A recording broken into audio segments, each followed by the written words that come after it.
भगवान शिव हिंदू धर्म के प्रमुख देवताओं में से एक है।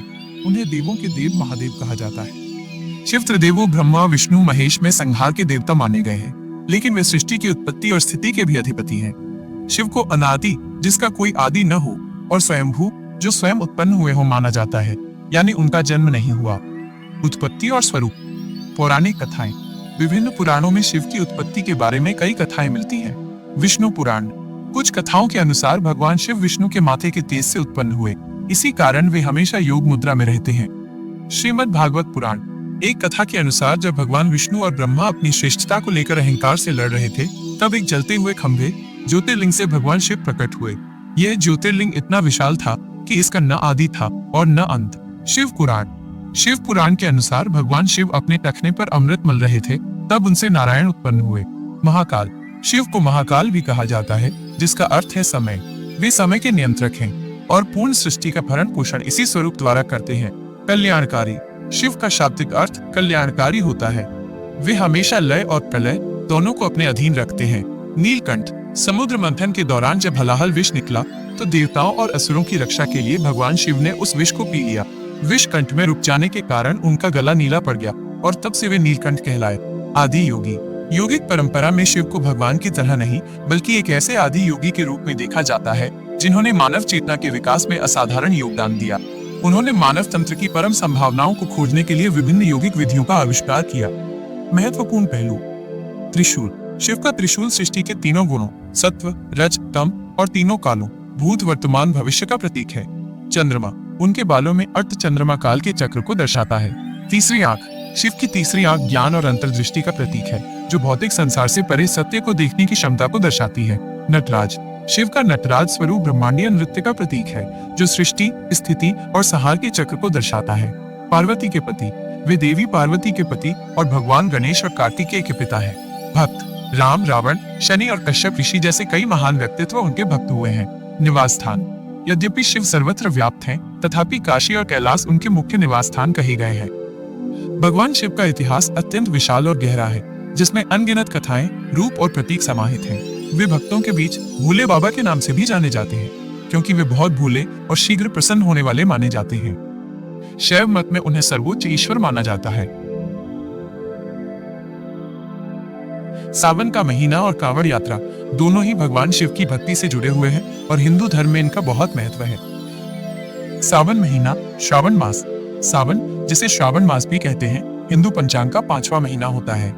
यह महीना भगवान शिव को समर्पित है और उन्हें अत्यंत प्रिय माना जाता है। महत्व। भगवान शिव का प्रिय महीना।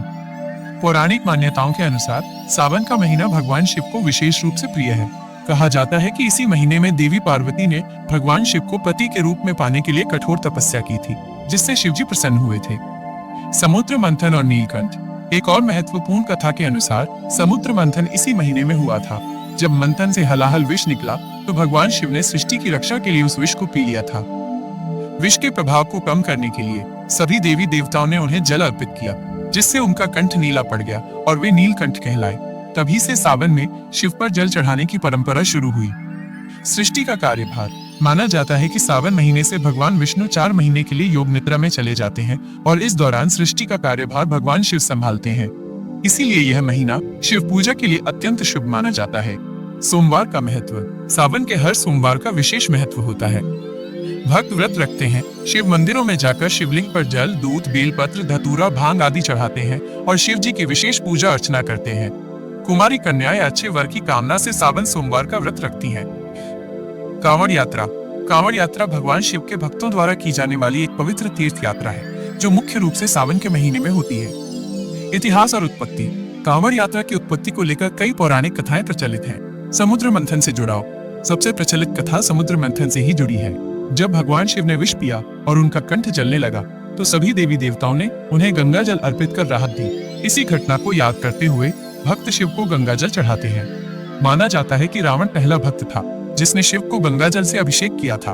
परशुराम और श्रवण कुमार। कुछ मान्यताओं के अनुसार सबसे पहले भगवान परशुराम ने कांवड़ यात्रा की थी। वहीं त्रेता युग में श्रवण कुमार ने अपने अंधे माता पिता को कांवड़ में बैठाकर तीर्थ यात्रा कराई थी, जिससे ये यात्रा उनके नाम से भी जुड़ गई। कांवड़ यात्रा की विधि। कन्वरिया। कांवड़ यात्रा करने वाले भक्तों को कांवड़िया या भोले कहा जाता है। वे भगवा रंग के कपड़े पहनते हैं, गंगा जल लाना। कांवड़िया पवित्र गंगा नदी, मुख्य रूप से हरिद्वार, गंगोत्री या सुल्तानगंज से जल लेकर आते हैं। कांवड़, इस जल को वे एक विशेष प्रकार की बांस की बनी हुई कांवड़ में रखते हैं, जिसे अपने कंधे पर लेकर सैकड़ों किलोमीटर की यात्रा पैदल तय करते हैं। कांवड़ के दोनों सिरों पर जल से भरे कलश या पात्र बंधे होते हैं। अनुशासन और नियम। कांवड़ यात्रा के दौरान भक्त कठोर अनुशासन का पालन करते हैं।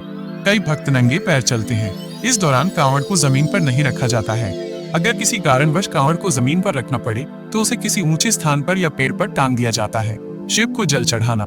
यात्रा पूरी करने के बाद कांवड़िया अपने स्थानीय शिव मंदिर में या प्रसिद्ध ज्योतिर्लिंगों पर लाए गए गंगा जल से भगवान शिव का अभिषेक करते हैं। यह अभिषेक भगवान शिव के प्रति श्रद्धा, समर्पण और आभार का प्रतीक होता है। सामुदायिक सहयोग। इस यात्रा के दौरान विभिन्न स्वयंसेवी संगठन और स्थानीय लोग कांवड़ियों के लिए भोजन, पानी, चिकित्सा सहायता और आराम करने की व्यवस्था करते हैं। यह सांप्रदायिक सद्भाव और सेवा का एक अद्भुत उदाहरण है। कांवड़ यात्रा केवल एक शारीरिक यात्रा नहीं है, बल्कि ये आस्था, तपस्या और आत्मशुद्धि का एक गहरा आध्यात्मिक अनुभव है। ये लाखों भक्तों को भगवान शिव के प्रति अपनी अटूट भक्ति व्यक्त करने का अवसर देती है।